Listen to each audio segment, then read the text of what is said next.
Hi, and welcome to episode 7 of Chrontendo. There's some interesting things this episode, but first of all, let's take a look at the last few games released in the butt end of 1985.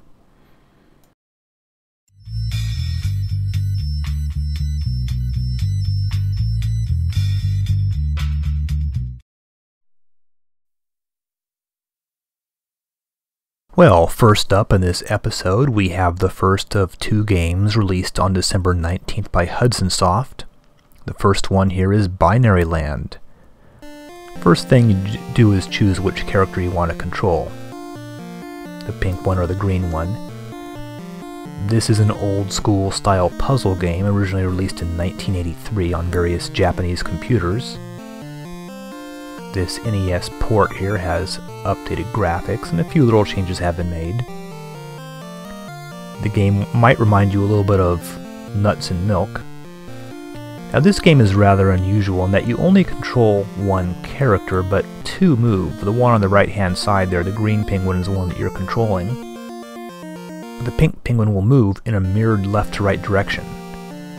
So if you press right on your control pad, the pink penguin will move left.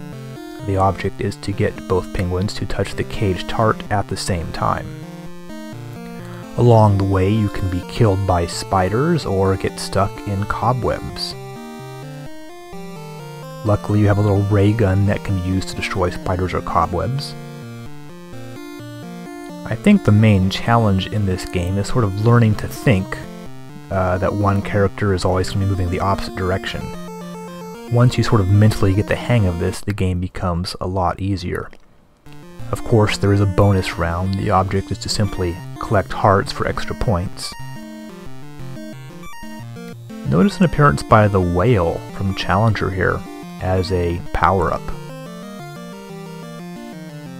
Hudson Soft would occasionally reuse their graphics. And of course, this game has a finite number of levels that eventually just repeat. Not a bad little game, can get quite challenging. It is sometimes sort of difficult to wrap your head around the concept of moving two characters at once but going in opposite directions. And of course you also have to sort of keep an eye on the left hand side of the screen and the right hand side of the screen. I find that I would normally die when I was trying to kill a spider or something on one side and was not watching what was going on the other side. Definitely worth playing this game, at least for a little bit.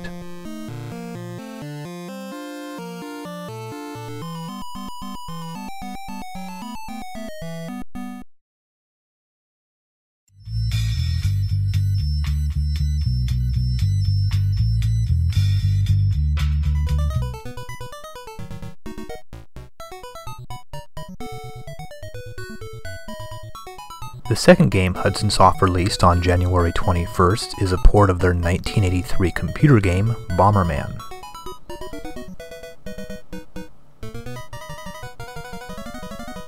That's right, this is the very first Bomberman game. And as I mentioned, this is a port of a game originally released for a variety of Japanese computers, probably most notably the MSX. The game looked quite a bit different in its original version. We'll take a look at that here.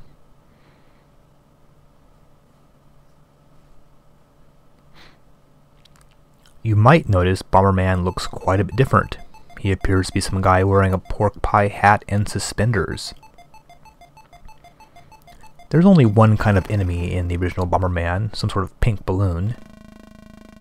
The game is actually quite a bit more simple than the Famicom version. A number of features, various power-ups and whatnot, were added.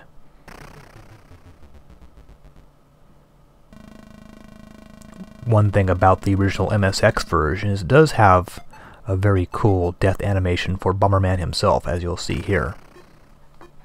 In reworking the game for the Famicom, Hudson reused one of the character designs from Lode Runner. Now Bomberman is supposed to be a robot as opposed to a guy who works in demolitions.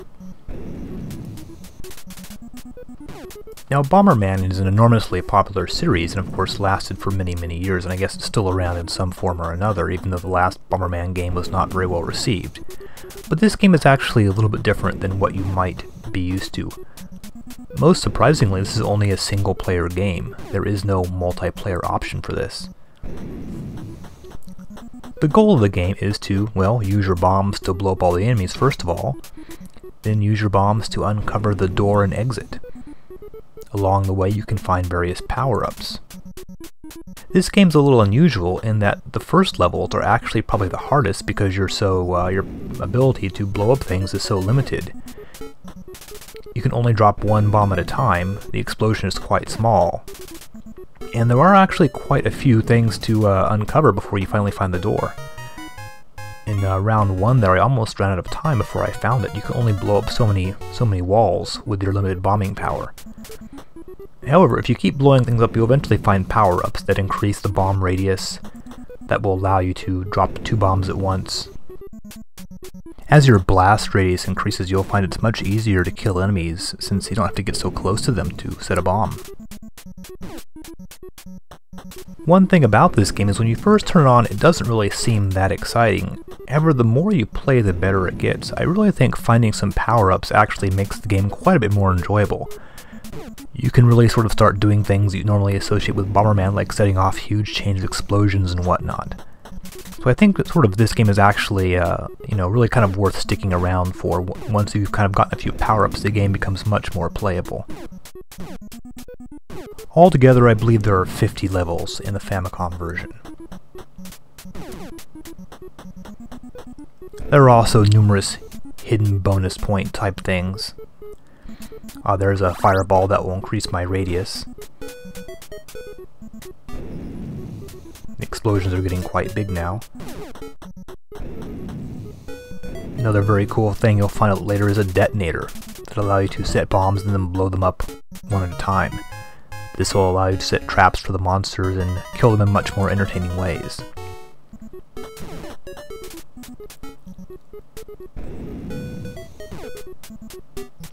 As a rule, the monsters tend to get a bit more difficult as you go along. Eventually they can do things like walk directly through walls. And of course, as you get more and more firepower, you also stand a chance of blowing yourself up. So this is actually a pretty decent game, perhaps not as exciting as the later games in the series, but certainly worth playing.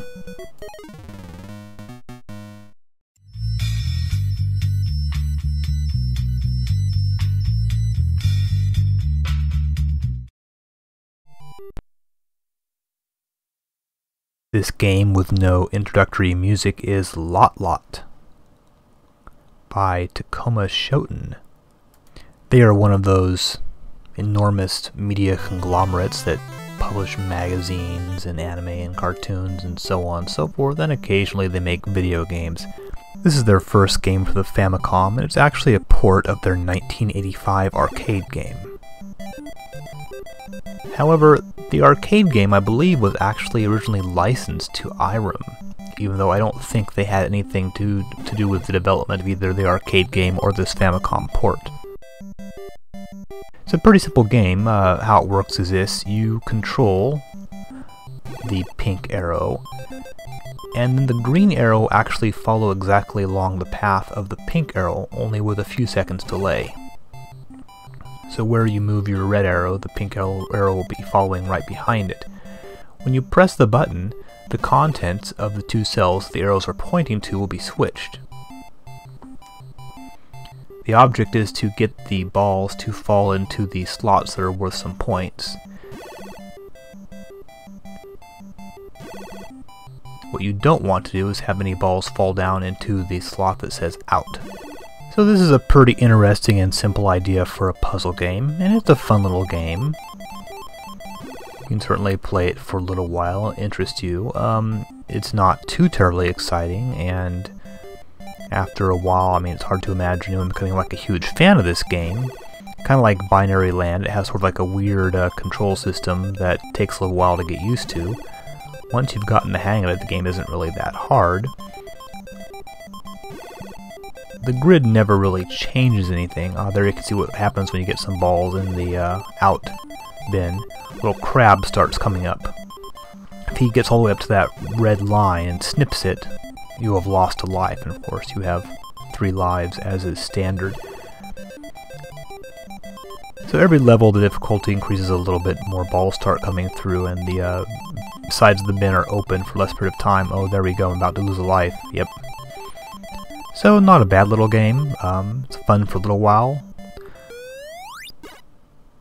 On the other hand, it's not too terribly challenging, at least at the earlier levels, and it's, really not that enthralling either.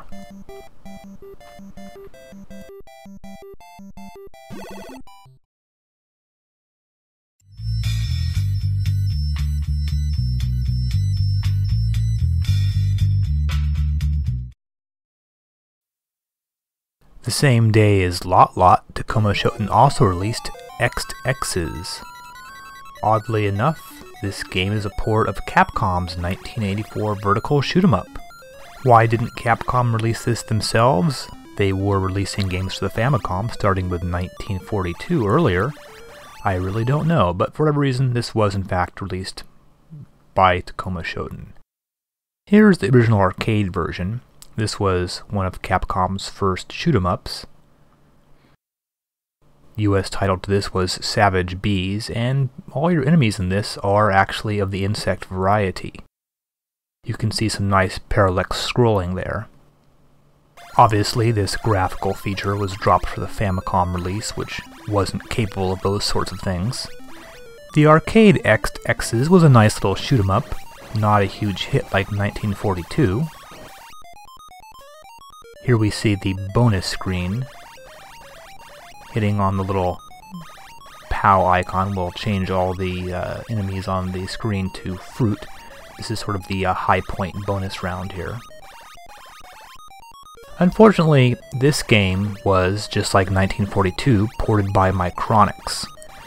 And again, their lack of technical ability certainly shows. One nice feature about this game, still not incredibly common for shoot-'em-ups, is that there are bosses every level. You need to shoot out all the skulls and orbs of light to blow this thing up. This game also has a number of features which were also in 1942. For example, various power-ups. I think I got an extra life right there, not to mention 5,000 points. Various power-ups such as double shot. The little POW thing which we saw, which will destroy all the enemies on the screen. It's actually not a bad little game. Here we have that windmill thing that appears in various Capcom games. This is actually a sub-boss. Yes, this game does feature sub-bosses right before you get to the great big boss.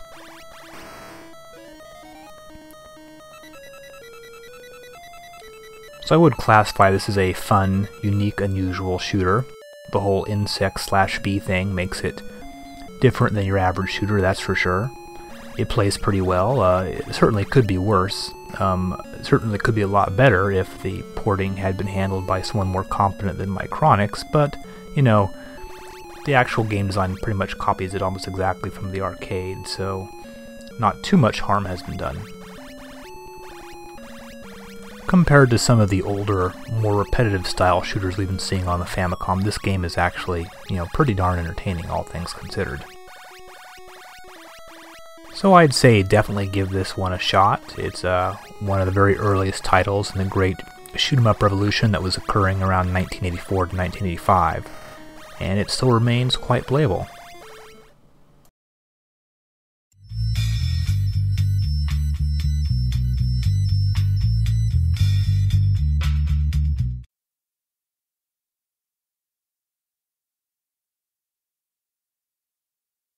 And the last game of 1985 is Penguin Kun Wars.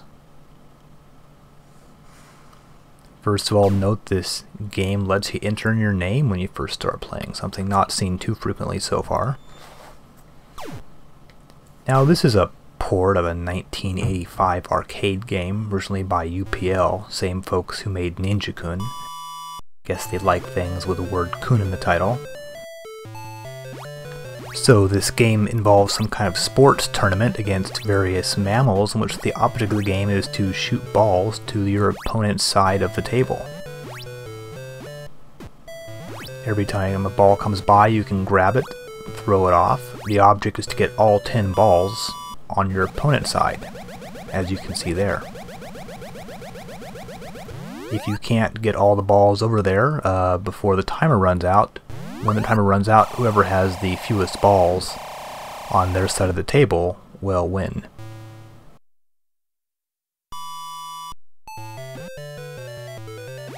Now one thing, of course, that makes the game interesting is that when you get hit by a ball, or when you hit your opponent, you will temporarily be knocked over and be unable to move.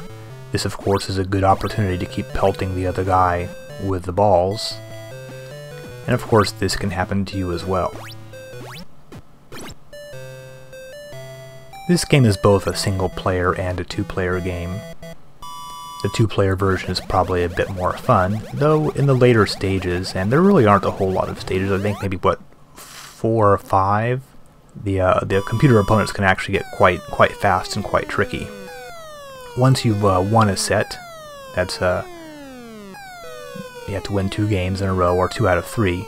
There's just like a little bonus round here that you can't win or lose, you simply play for points, and you move on to the next level. Once you've gotten all the way to the top, you will have won the championship and it starts over again. So as you can see, it's a pretty fun, simple, relatively addicting little game. The game can get quite tricky, especially in the later levels playing against the computer. When the computer opponents get quite fast, one thing that can happen is you can be doing fine, maybe you're even ahead a little bit, you get hit by one ball, knocks you over, you're paralyzed, and then he keeps pummeling you with balls over and over and over again, and you actually can't move, and before you know it, he's got all 10 balls over on your side. Sometimes even like one little mistake like that can lose you the entire round later in the game. The balls will often start speeding up a little bit in the later rounds as well. So there you have it, nothing to get too excited about, but definitely some fun can be had playing this game.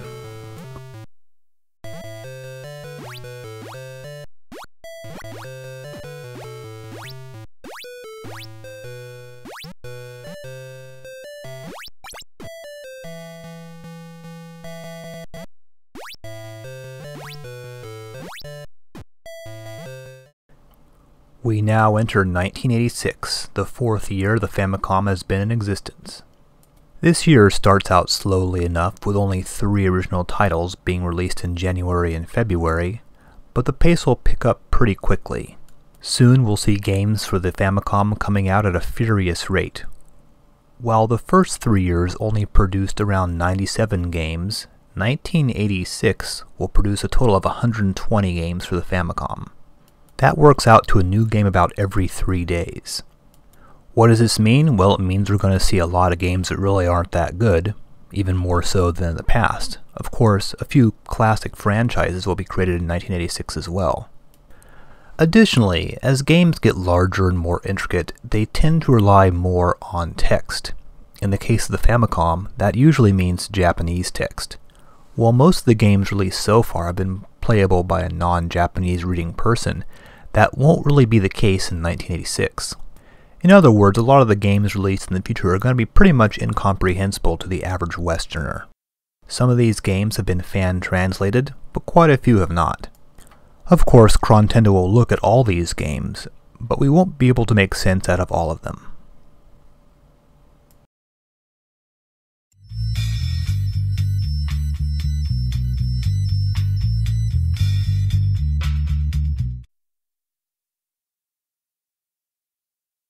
And the first Famicom game for 1986 is Twinbee, and this is a port of Konami's 1985 arcade game.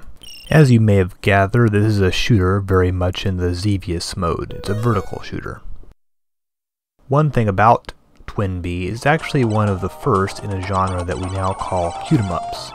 This genre was popularized by games like Fantasy Zone and Twinbee the arcade game. Basically a standard shoot-'em-up, only instead of shooting aliens and whatnot, you're shooting bizarre yet cute things, like maybe cats with angel wings or flying teacups and saucers or something. A genre that's more popular in Japan than the US. In Twinbee you have a laser cannon and you have bombs. Use one button to fire the laser cannon and the second button to throw your bombs. A little target will appear, as you can see there. It's actually a little bit harder than Xevious because your target only appears when you drop a bomb. so it's much easier to miss than it is in Xevious.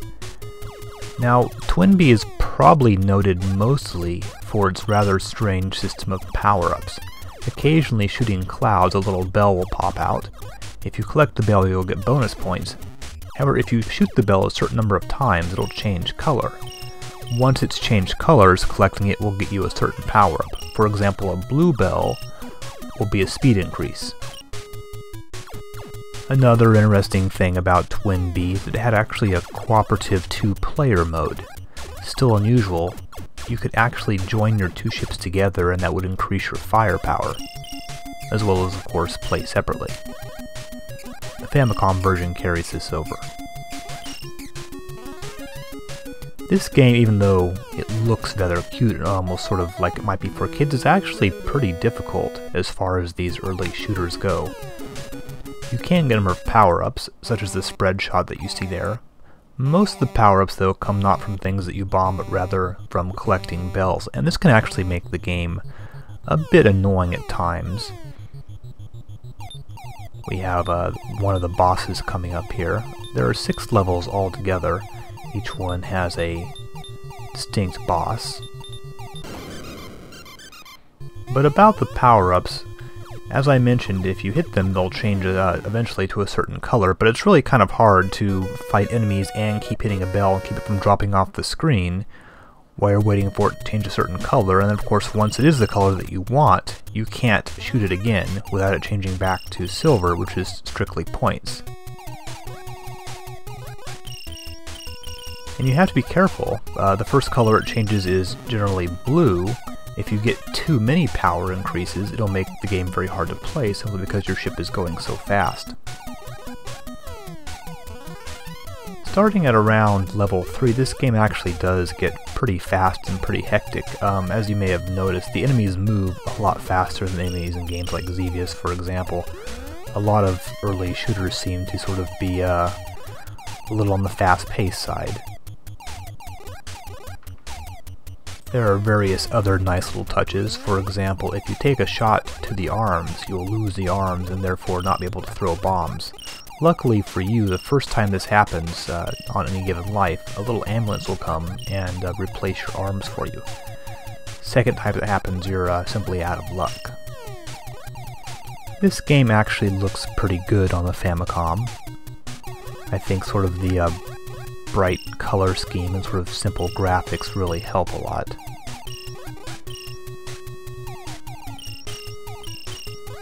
Yeah, I'd say this is probably one of the better shoot-'em-ups we've seen for the Famicom so far. The Famicom had been cursed with a lot of terrible shooters in its early years, but this one is really not one of them. It's actually a pretty good game, a lot better than Gaimos, so I would definitely recommend giving it a shot.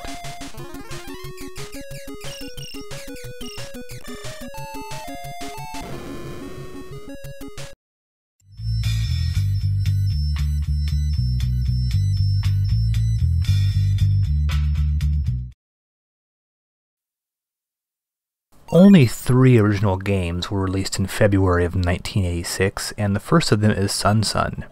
This is a port of Capcom's 1984 arcade game. Here's the original arcade game here. You play the character of Sun Sun, which is apparently in fact based on Sun Wukong, the character from the 16th century Chinese novel Journey to the West. The novel is quite long and complicated, but suffice to say it involves Sun Wukong, the Monkey King, journeying to India in order to find some sacred Buddhist scriptures. Along the way he's accompanied by various other folks, including the pig character, who is the second player character in this game. This game does feature a 2-player cooperative mode. The arcade game was not the most graphically advanced looking game at the time, so the Famicom version actually captures it pretty accurately. The game is usually described as a side-scrolling platformer, but it's really nothing at all like the kind of game you might think of, such as Mario Brothers. Basically, you can sort of run up and down on these various platforms here. Enemies come out towards you. They tend to sort of try to jump to the same level that you're on and hit you. The character Sun Wukong is armed with some sort of staff, though in this game you just sort of fire little bullets Occasionally you'll come across these little scenes where you have to break through the blocks and destroy the wizards or whatever these are, these guys shooting fireballs at you, all the while still being harassed by regular enemies. This occurs, I don't know, perhaps 4 or 5 times throughout the game, and occasionally you'll come across these boss-like characters. They're not actually difficult to defeat, so I don't know that we can really call them bosses, but these large floating giants do appear from time to time. If this game doesn't seem as cool as a lot of other Capcom titles, well, keep in mind this is actually Capcom's second arcade release. So how's the Famicom version fare? Well, I certainly hope you like lots of sprite flicker, because this game has it in spades. This was, unfortunately, once again, converted by Micronix, a company that tends to put out games with lots of slowdown, sprite flicker, etc. Here's those boss-like creatures I was telling you about. Now throughout the game you'll find little distance markers, starting with I think 19. Here we're on the very final level, number 1. This is actually the end of the game. Right here we finally get that scroll. Unfortunately, this game is extremely repetitive. It's mostly just the exact same thing over and over again with slight variations on the enemies. Not the most exciting game in the world, and the extremely bad conversion makes this game, well, not quite unplayable, but probably as close to unplayable as you can actually get. The flicker is so bad you often can't really tell how many enemies are on the same level with you, because they're constantly blinking back and forth. You don't know if you've shot someone or if they've just started flickering out for a second. Unfortunately, the repetitive nature of this game and the serious technical issues means I cannot recommend it. If the early months of 1986 seem sort of slow, well, Nintendo did have one very big card up its sleeve. On February 21st, they released a new add-on for the Famicom, the Famicom Disk System. The FDS played games on small floppy disk-like disks rather than the more expensive cartridges. An adapter for the FDS plugged directly into the cartridge slot of your Famicom. The FDS certainly had some advantages over the old cartridge system. First of all, the discs were rewritable, so games could be saved. Additionally, these were quite a lot cheaper to manufacture, and they had comparatively low retail costs as compared to the regular Famicom cartridges. For example, Zelda on disc cost around 2,400 yen. Most Famicom cartridges cost around 4,500 yen. Or, if a gamer was even more frugal, stores would have disc writing machines that would allow you to write a new game onto an old disc. You could also buy blank discs. Unfortunately, this makes collecting used FDS discs a bit more difficult. You never know for sure what game is actually going to be on the disc until you put it into your machine. Though it was never released in the United States, in Japan the system was quite popular, selling around 2 million units the first year. However, the system peaked in popularity pretty quickly, and by around 1989, the number of games released was starting to tail off. On the launch date, a total of 7 titles were released, 1 new title, and then 6 reissues of some of Nintendo's more popular games. Yeah, believe it or not, Golf and Mahjong were among the biggest selling games on the Famicom at that time. Altogether, there were around 200 titles released for the system. The quality really varies. There's absolute classics like Zelda and Metroid, and then there's a lot of games that are sort of cheaply and quickly made by off-the-wall developers. It really is a mixed bunch. So without further ado, we'll take a look at the first one.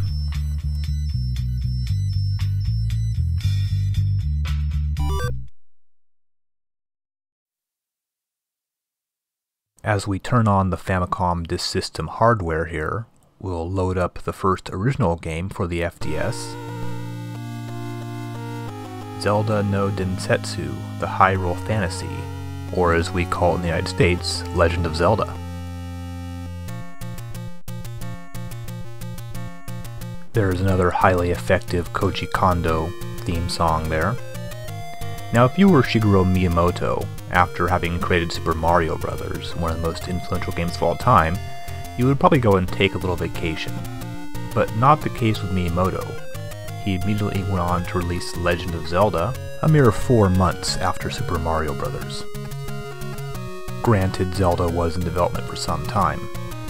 In the Japanese introduction here, notice the plot details actually given in English, and all the titles of the items are listed both in English and Japanese. Now, one of the advantages of the FDS is the ability to save games. The first thing you do here is create a profile, save the profile, and then you can save and load games. Notice that there are somewhat long load times for the FDS. It was a disk-based system, unlike the cartridge where everything loaded up instantly. Another advantage of the FDS was its larger storage capacity than cartridges. This would allow games to be much longer, take up much more space, and be much more sophisticated than previous games. And a game like Zelda really needed some sort of method of saving the game. Whereas you could play Super Mario Bros. In one sitting, that really wasn't possible for Zelda, at least while you were still learning the game. It's interesting to think that both Mario and Zelda, probably Nintendo's two big franchises, were released so close to each other. Now when the game actually loads, it sort of plops you down in the middle of nowhere here. The first thing you'll need to do is to get some sort of weapon, because you start off with absolutely nothing at all. Now this game was released about a year and a half later, in 1987, in the United States on a cartridge. Here, of course, is the more commonly known US version.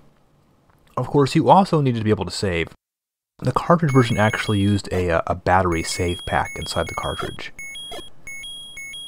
This was certainly a much better way to save than the password system, which was sometimes utilized on long games.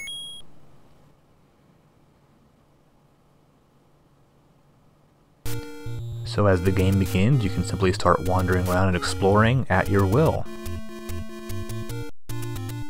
Now, one thing to realize is that Zelda more or less created a brand new genre, but genres don't just spring out of nowhere. This game did have predecessors.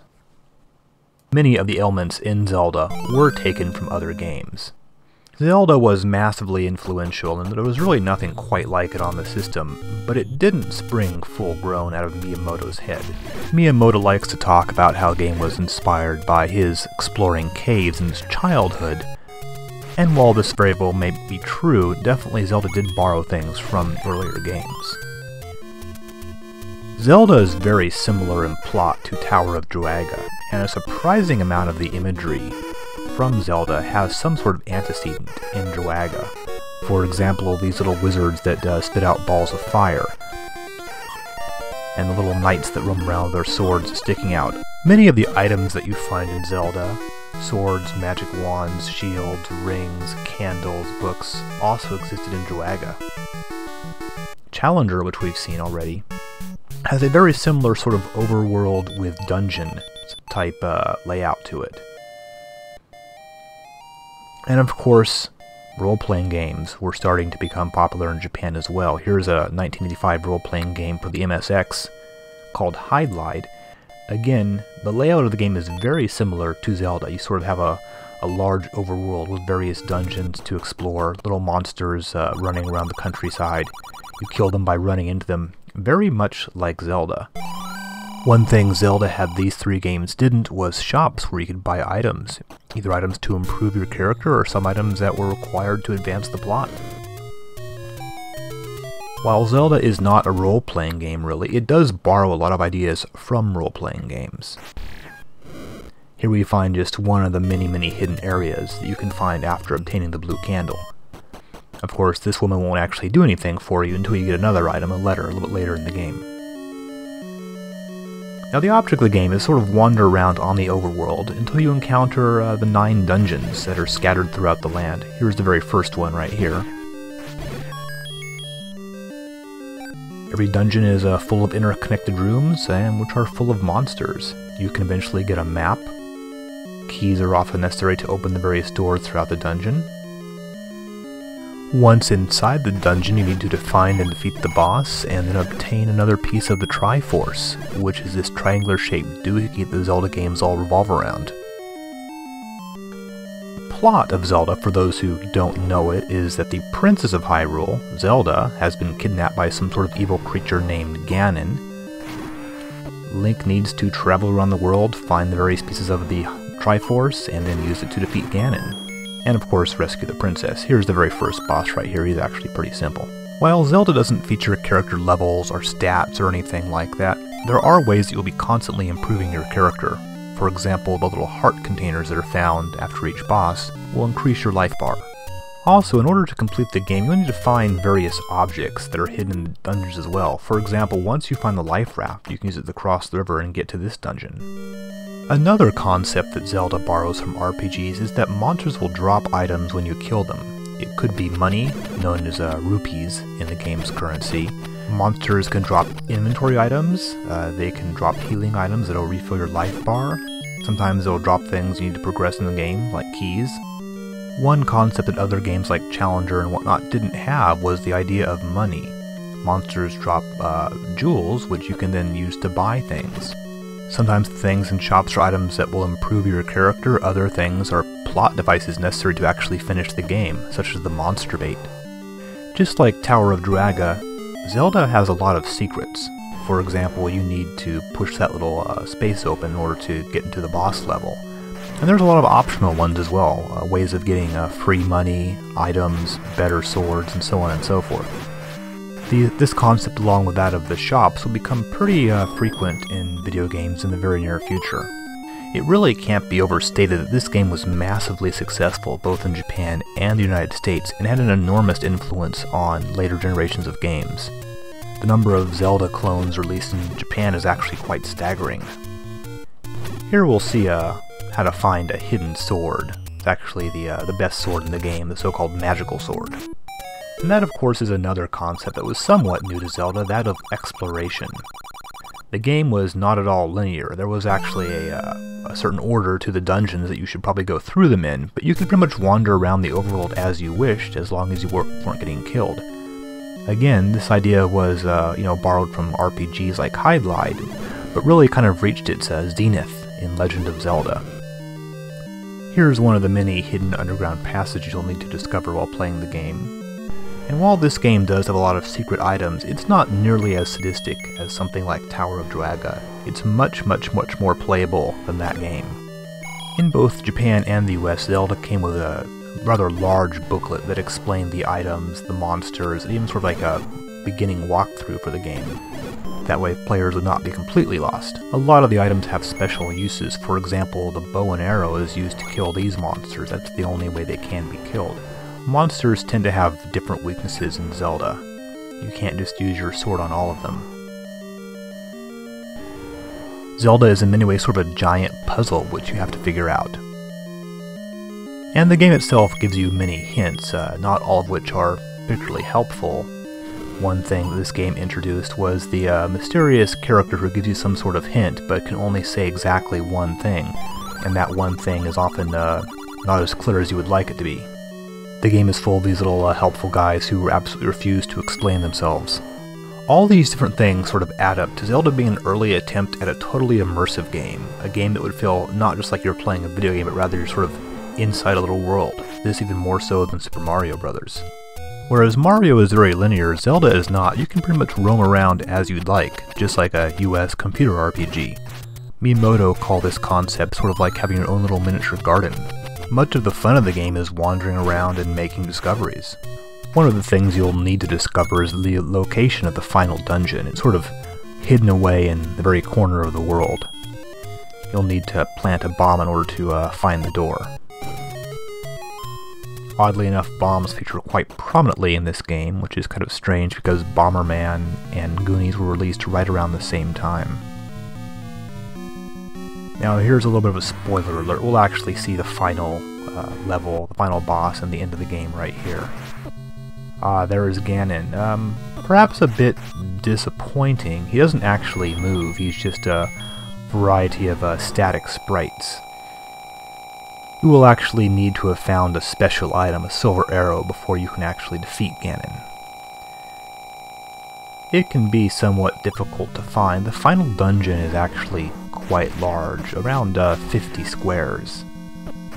One thing about Zelda is the overall size of the game. As I mentioned, Hydlide had a sort of very similar layout, but it was only 5 by 5 squares for a total of 25. I believe the overworld of Zelda has around 150 different screens, and there's also at least that in the various dungeons as well. Zelda was a very lengthy game, and of course you actually do a lot of backtracking and moving around the overworld on this game. The actual dungeons are spread out all over the place, and you will often find yourself sort of having to cross the overworld many times. By today's standards, this might be considered a flaw. We seem to prefer games where you're sort of constantly moving forward rather than having to backtrack over the same territory over and over again. So here we have the closing cutscene. Zelda actually had an actual ending. Not all games did, though of course, you know, in the style of games of the 1980s, once you're done, you actually get to play it again. Just like Super Mario Brothers, there's a second adventure, which is actually a bit more difficult. And Zelda may have been one of the very first games to have credits at the end. Miyahan was actually Miyamoto's nickname. It's an alternate reading of the Japanese characters in his name. Using pseudonyms or nicknames in the credits seemed to be pretty common in Japanese games at this time. So, in conclusion, Legend of Zelda is a great game. It takes things from all sorts of game genres, action, adventure, RPGs, puzzle games, mixes them all together in a totally consistent way, and is something that at the time gamers found new, fresh, and exciting, and to this day remains to be a very playable game.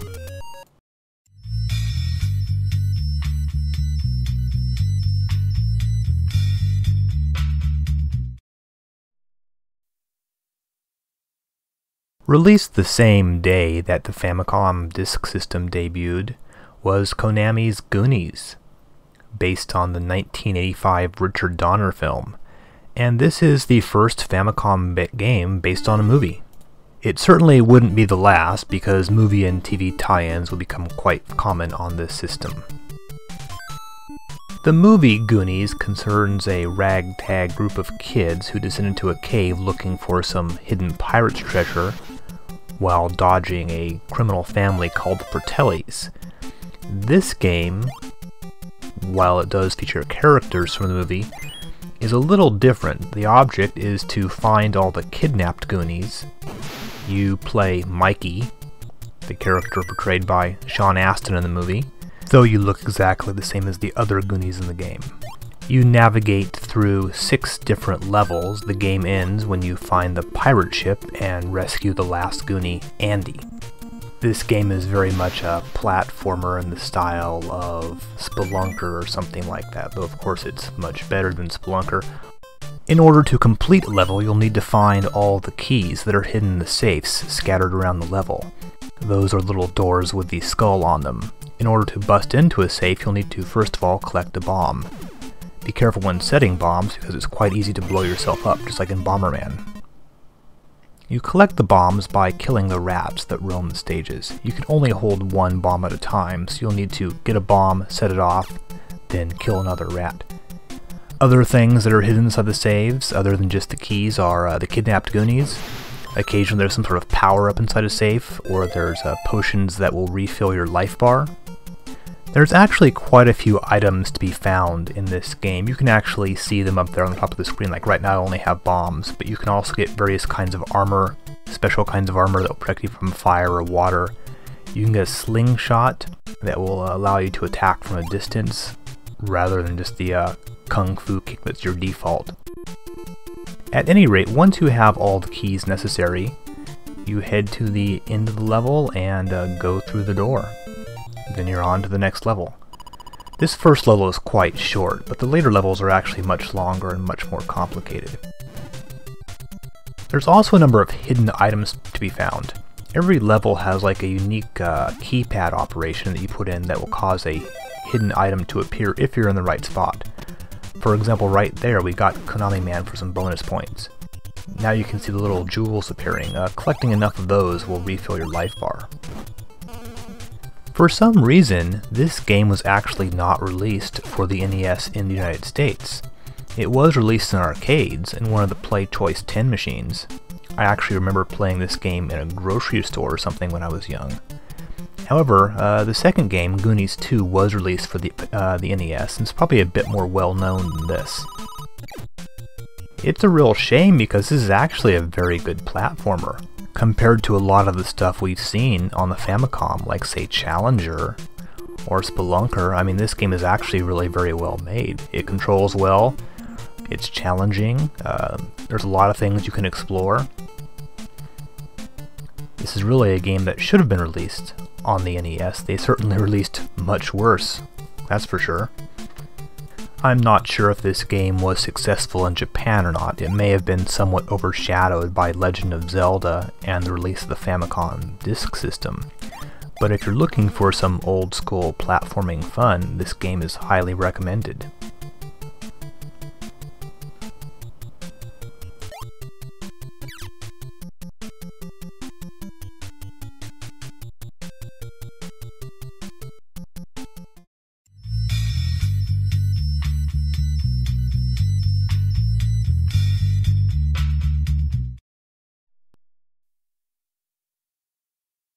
The next game for the Famicom was also by Konami, though it was actually developed by a company called SoftPro.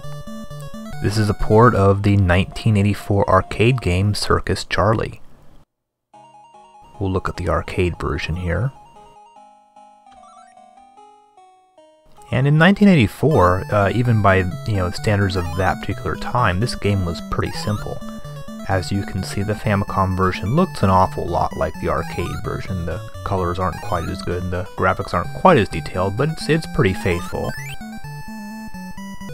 This game is certainly a change of pace from Zelda and the Goonies. It's hard to imagine a game any more simple than this. It mostly just involves jumping over stuff. This game was almost seems to be perhaps designed with kids in mind, with its sort of cute little circus theme and very simple gameplay. It does actually get a bit trickier in the later levels. Once you sort of get used to the fact that you cannot control your player at all in mid-jump, it's not really that difficult. So it's I would hesitate to call this a bad game. It's well designed and controls pretty well, but it's so simple that you may or may not actually enjoy playing it. Another sort of old-fashioned feature, it actually has a B mode, which is a slightly more difficult mode. So Circus Charlie is certainly a well-designed game, but in the face of stuff like Super Mario Bros. And Legend of Zelda, it almost seems ridiculously old-fashioned.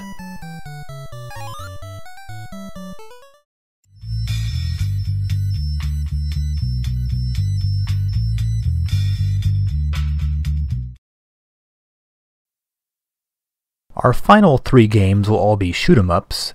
This is the first, Gyrodine, and this is a port of a 1985 arcade game, designed by a company called Crux, but actually manufactured by Taito. Taito is also the one who apparently ported this to the Famicom. Here we see the original arcade version. Quite a bit more graphical detail. Notice nice little touches like the shadow underneath your vehicle there. A lot of texture. Obviously for the Famicom port, this was graphically downgraded quite a bit. There's really very little texture on the backgrounds. No shadow, nothing like that. Now this game is a vertical shoot-'em-up, more or less in the style of Xevious. Maybe it's sort of halfway between Xevious and Tiger Heli. This game is a lot slower moving than some of the other shooters we've been seeing on the Famicom recently. Rather methodically paced. You have, just like in Xevious, two types of weapons. There's a air-to-surface weapon, not really quite bombs. They look more like air-to-surface missiles. And you have air-to-air weapons as well, which you use to take out the various flying enemies you come across. Also, if you hit both buttons at once, you'll fire some sort of cruise missile like you saw there for a second. Unfortunately, I haven't really been able to find much use for the cruise missile. It mostly just sort of, you can control it a little bit, but mostly it sort of swerves right past your enemies. So Gyrodine falls into the general category that a lot of shoot-'em-ups do for the Famicom in this era.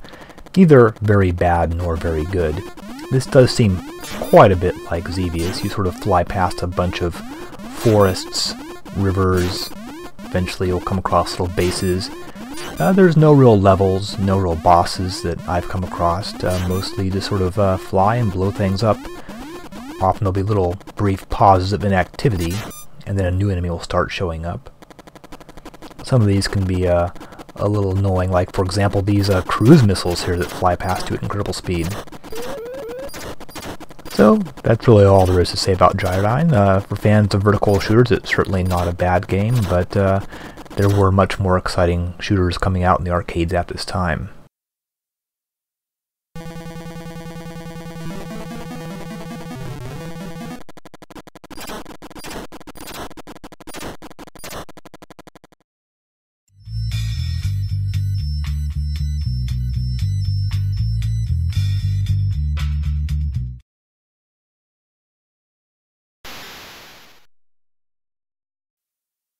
This is Hydlide Special, released in Japan by Toshiba EMI, though as you can see on the credits, the game was actually designed by a company called T&E Soft, a Japanese company known mostly for their golf games. Now Hydlide, assuming that's how it's pronounced, is a very interesting game. Notice I didn't say it's a good game because it's not, but it is probably about the first RPG ever released in Japan. Originally for the MSX in 1985. You can see the MSX version here. Yes, this game was, I suppose, officially the beginning of the console RPG genre. Not that I would recommend that anyone who's into RPGs play this game, because it's notoriously bad. In fact, it's often considered, like several other games we've discussed recently, to be one of the worst games ever released for the Famicom or NES. Why this was released in the US in 1989 no less is anybody's guess.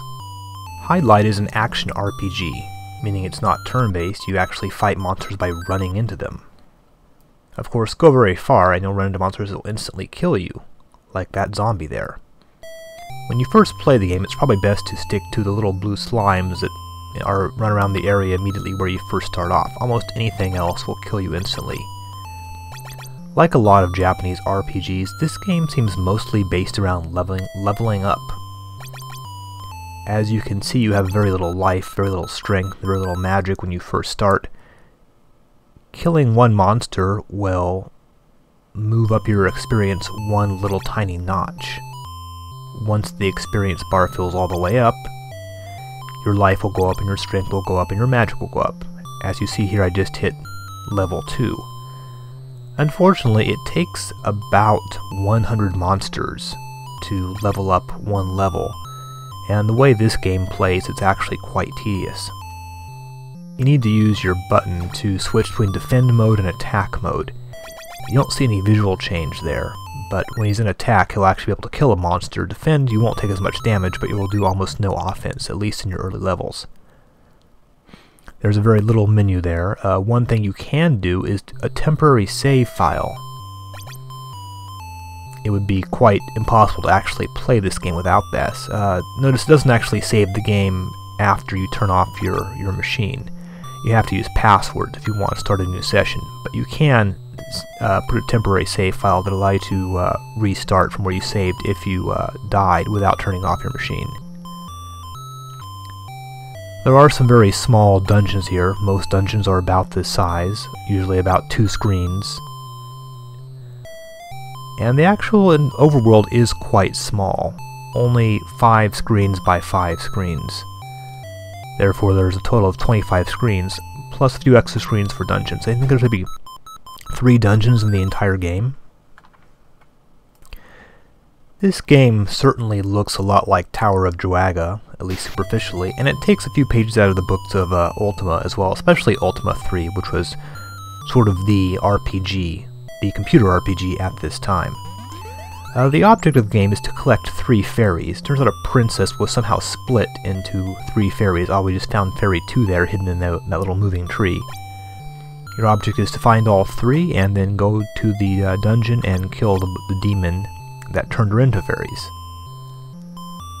Once you've collected all 3, you can go down there. Of course, there's sort of various little objects you have to collect. For example, to defeat the vampire in the beginning of the game, you have to get a cross. You have to get various, jewels, keys, that sort of thing. There's only maybe 10 objects in the entire game, including one sword that'll upgrade your offensive capabilities, one shield, a ring that'll make you heal a bit faster, but the game is very simple. There's really not a lot of object collecting, just mostly items that are needed to advance the plot. You do have magic spells you can use, Turn, Fire, Ice, Wave, and Flash, but they're pretty much useless in most situations. You only really have to use them a couple times. Most of your time is spent simply bumping into monsters. One thing about this game that makes it a little frustrating, here we have sort of like a little mini-boss here. You have to kill those two guys, those two magicians, but unfortunately you have to kill them using the wave magic, and you have to hit them both with the wave at the same time. Only hitting one won't do the job. It's quite frustrating, as most of the boss battles are in this game. This game is somewhat of an exercise in frustration. When you hit monsters, you tend to take a little bit of damage yourself, especially if you hit them sort of at the wrong angle. This means your life bar is sort of constantly decreasing as you play the game, and you have no life magic, no healing items. Your life heals up automatically if you stand on the overworld.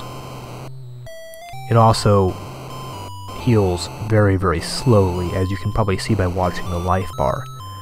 So when you defeat dangerous monsters like this, even though I'm pretty much completely leveled up, I do take quite a bit of damage every time I touch him, and actually do very little damage. So fighting a boss like this is basically a matter of running up, touching him, running back, waiting for your life bar to level up a little bit, and then just repeat over and over and over again until finally, bit by bit, you get his health down to nothing. There is really very little strategy or skill required in most of the battles. It's really more of a matter of patience than anything else. Here I've got the medicine, the only healing item in the game. It can only be used once, so you want to use it during the boss battle. Before you fight the boss, you have to get one last remaining item here. Ah, I got a Luby! Hydlide is definitely what we'd call a historically important game. As I mentioned, it was pretty much the first ever Japanese RPG, and it's pretty primitive, as you can see. But it is also quite unplayable. Only the most masochistic RPGer could actually sit down and play this game all the way through. I mean, it's not very long if you know what you're doing. There is very little hints given. There's really not much along the lines of dialogue. No helpful old men like in Zelda sort of give you any kind of idea of what to do. You sort of run around and hit things until you find something, and just sort of explore around the relatively small world here. So I'm sure very few people will actually want to do this themselves. I'll actually show you the ending of the game after you defeated the final demon there. The three fairies appear, and they magically materialize back into the princess. And then that's it. Absolutely nothing. Congratulations. You just played a rather boring game. Honestly, about 75% of this game will be leveling up, fighting the same monsters over and over and over and over again. And about 10% will be waiting for your health bar to increase. And then the remaining percent will simply be wandering around looking for stuff. The massive amount of repetitious leveling up action and then the frustration of getting killed frequently really make this game a real drag to play.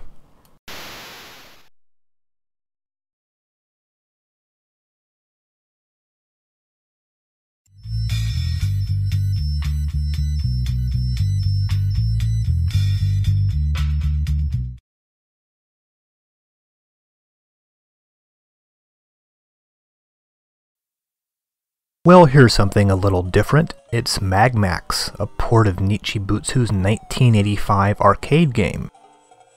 This is the original arcade game right here. As you can see, it's a 3/4 view shooter that actually switches back and forth between this kind of view and a straight side-on view if you go underground.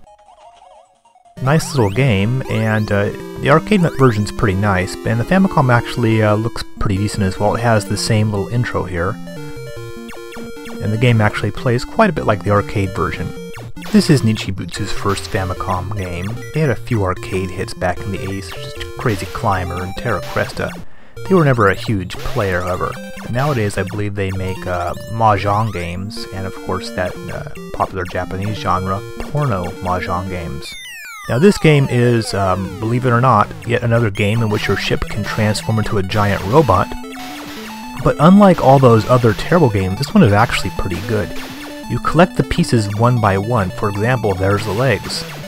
And lo and behold, changing into what actually does something useful, you can fire off more shots. In a lot of the other robot shooters, your robot form is actually pretty useless, other than making you larger and easy to hit. In this game it's actually quite convenient, not only for the extended firepower, but also for the fact that each time you get hit, you'll only lose one part. You won't actually die until you're reduced down to your regular ship there, as you just saw. There are several different levels here. This one is the underwater level, apparently. Probably visually the least interesting of all the levels. At various points you can actually sort of choose your path. You can either go underground or you can go back up to the surface. I personally sort of prefer the underground scenes because I like the side view a little bit better than the 3/4 view. 3/4 view can actually be a bit trickier to hit things because you might think you're hitting them, but actually your shot is going right behind them.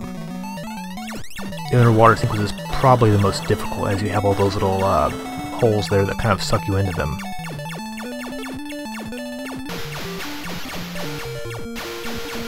Here's the final boss, a three-headed dragon.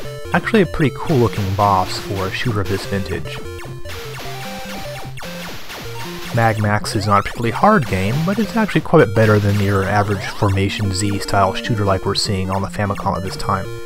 Unfortunately, the boss doesn't really blow up or anything, he just sort of shuts down. Once you've gotten past this last level here, the whole thing basically starts again. Now we're back into the same field that we started at. So definitely a pretty good game and worth trying out.